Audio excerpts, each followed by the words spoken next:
Welcome to the Retiring Canada podcast, where our mission is to educate and empower you to make the most informed, rational, and productive financial decisions. Hosted by certified financial planner, author, and chartered investment manager Michael Isbister, you'll go behind the scenes to uncover the tips and strategies to help you invest smarter, optimize your retirement income, and reduce the amount of tax you pay. Michael is an investment advisor with Fundamental Wealth, a trade name of Harbourfront Wealth Management, an IROC dealer. And now, here's your host, Michael Isbister. Hello everyone, and welcome to the Retiring Canada podcast. In today's episode, we're going to discuss the do's and don'ts to naming beneficiaries on your retirement accounts and insurance policies. Now, I know this sounds thrilling, but you would be surprised how often we see these mistakes and how damaging they can be both emotionally and financially to your family when you're gone. Specifically, in today's podcast, we will be discussing 3 scenarios where naming a direct beneficiary can make some sense, the impact probate planning can have on your estate and family, scenarios where naming a direct beneficiary is strongly not advised, considerations when you have a dependent with a disability, factors to consider if you have a blended family, potential tax issues that can arise upon your passing, and lastly, as always, a few action items for you to consider. Okay, so let's start off with the scenarios where naming a direct beneficiary on your retirement accounts can make some sense. Now, when I say retirement accounts, I'm speaking specifically about your RRSPs, RIFs, defined contribution plans, etc. Now, the first scenario this would make sense would be individuals in their first marriage or relationship.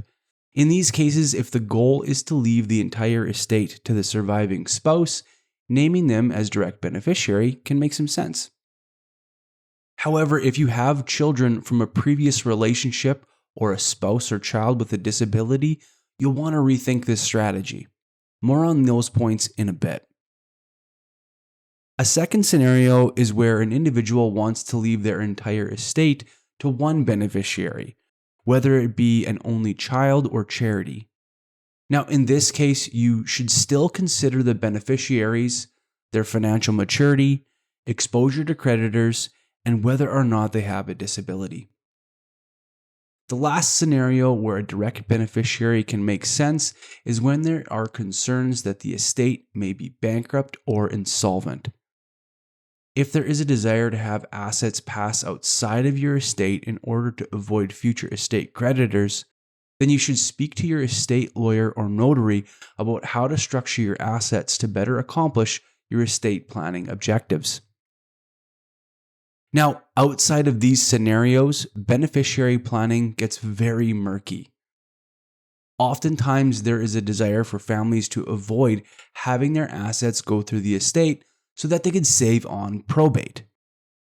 Now, probate fees can vary from province to province, and in Saskatchewan, probate fees represent $7 per thousand that goes through the estate. So as an example, on $1 million estate, this represents $7,000 in probate fees. And this may seem like a lot, but when you start to see how this probate planning can disinherit intended beneficiaries, cause unequal inheritances, and deepen family tension, you'll soon realize that probate planning can have some serious negative consequences. So let's continue to shift gears here and discuss the don'ts when it comes to naming direct beneficiaries. First and foremost is the naming of a minor beneficiary or young adult. In the simplest terms, imagine, if you will, that you have named a minor child as a beneficiary of one of your retirement accounts or insurance policies. Now, in the scenario where you pass away suddenly, the money cannot be given to the minor and must be held in trust until they reach the age of majority. Now, I know some of you will be thinking, well, that's okay, my spouse can help manage the funds until they reach maturity. Well, unfortunately, in most provinces, the surviving spouse does not have authority to manage the minor's assets. So unless the parent obtains a court order of financial guardianship over the child, the funds may have to be paid to the provincial authorities for them to be managed. Probably not what you were expecting. Now, even in the case of young adults, we all know plenty of people who would not be competent enough to manage a large sum of money, even when they are technically considered an adult. Honestly, when I think of myself when I was 21, I was in no way capable of handling a large sum of money, and there is no doubt in my mind I would have squandered my inheritance and probably got myself into a lot of trouble.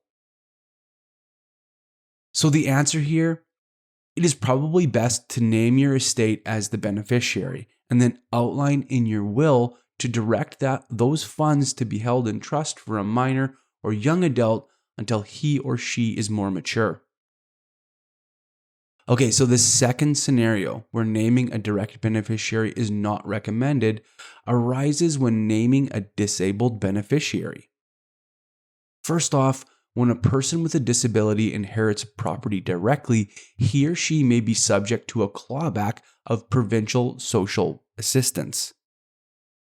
I have come across this exact scenario where parents named their disabled son as direct beneficiary on their RRSP accounts. Now, their intentions were pure. They wanted to be sure their son had enough money to be cared for after they were gone. However, this action unqualified him from a provincial income grant that would have afforded him nearly $1,000 a month in living expenses. To compound this issue, a public trustee or government agency may be involved to manage the funds if the disabled person is mentally impaired or incapable of directing the money themselves. Now, if the person with a disability is only slightly mentally impaired and is capable of managing the funds, there is still a significant risk they become victim to a financial predator, both within and outside of the family, who would seek access to the money. A common approach to address these issues is to have accounts and policies paid to the estate and then adding direction in a discretionary trust, sometimes referred to as a Henson Trust, for the benefit of the disabled beneficiary. Not only does this setup help to avoid clawbacks and benefits, it also avoids the need for a public trustee and thwarts potential financial predators. Creating a trust also allows the ability to pay tax at graduated rates if the trust qualifies as a qualified disability trust under the Income Tax Act. This is significant as unqualified trusts pay tax at the highest marginal rate, not at the gradual rates. The next scenario where naming direct beneficiaries is not recommended is in the case of blended families. In these scenarios, it is crucial to structure the estate properly. If all of the assets are left to the surviving spouse, there is nothing forcing that spouse to maintain your wishes to provide an inheritance to the children from a previous marriage. Now, I'm not saying there is intent here to disinherit kids from a previous marriage, and it may very well be completely unintentional. For instance, in the case where the second spouse dies without a will, the courts do not recognize children from your spouse's previous marriage as receiving a portion of the final estate. The most common approach would be to pass along a portion of these assets at the first spouse's passing to have their naturally born children receive these funds while leaving the remainder of the estate to the surviving spouse. This is obviously a very oversimplified example, so please consult with a professional before implementing this and any other strategy discussed in today's episode. Also, if you're wanting some additional information on the unique planning aspects of blended families, please check out episode 2 of the podcast where I cover this topic in more detail. The last scenario that I will discuss today is the designation of multiple beneficiaries on a single account or insurance policy. In this case, if one of the beneficiaries predeceases you and then you were to pass, the family of the deceased beneficiary could be completely disinherited, which is probably not your intent. An example of this would be you naming your 2 adult children who have children of their own. If one of your children predeceases you, the grandchildren of your deceased child would be disinherited. Another detractor from naming multiple beneficiaries would be the potential negative tax consequences and inheritance issues. For example, let's assume you had no surviving spouse and you named your 2 adult children as beneficiaries on your RRSP or RIF account, say of, worth $500,000. At your passing, each of the beneficiaries would receive $250,000 free of tax. However, in the eyes of CRA, this $500,000 is considered fully taxable income to your final estate. If we assume a 50% marginal tax rate, this means your estate now owes $250,000 to the government. Now, if the executor was to go back to the beneficiaries to collect this tax owing of $125,000 each from them, how would that conversation go? What if one of the beneficiaries already spent the money? What happens to the beneficiaries named in the will and not the RRSP or RIF account as direct beneficiaries? Well, here's the rub. The estate is liable to pay the tax bill. So before any distributions from the estate can take place, this tax bill would have to be settled. As you can tell, this could have significant impact on your beneficiaries, the executors, family dynamics, and more.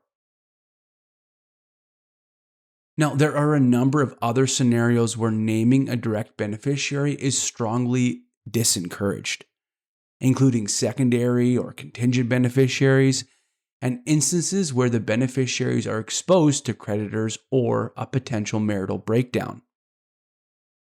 All right, so that does it for today. I hope you received some value from today's show. Estate planning is one of those topics that can be difficult to talk about and sometimes maybe a little bit boring, I get it. At the end of the day, estate planning largely involves accepting your own mortality, which for some can be an extremely difficult topic to broach to begin with.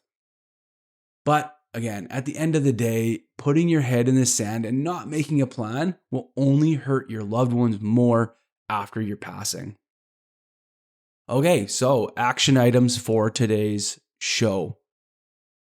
First, it's time to look at your retirement account statements and look for potential issues. Do you have a minor set up as a beneficiary?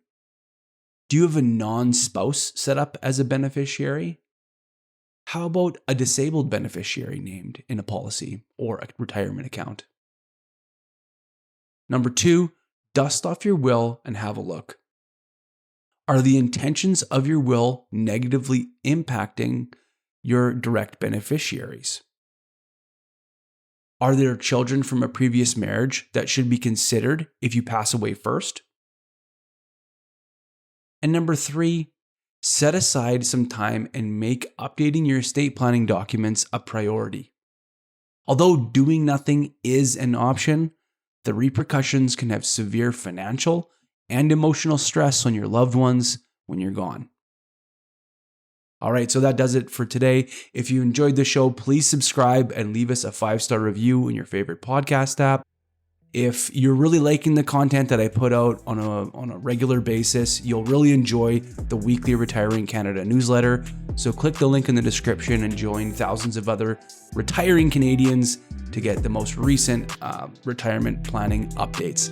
And hey, when it comes to your retirement, don't take chances. Make a plan so you can retire with confidence. All comments are of a general nature and should not be relied upon as individual advice. The views and opinions expressed in this commentary may not necessarily reflect those of Harbourfront Wealth Management. While every attempt is made to ensure accuracy, facts and figures are not guaranteed. The content is not intended to be a substitute for professional investing or tax advice. Please seek advice from your accountant regarding anything raised in the content of the podcast regarding your individual tax situation. Always seek the advice of your financial advisor or other qualified financial service provider with any questions you may have regarding your investment planning.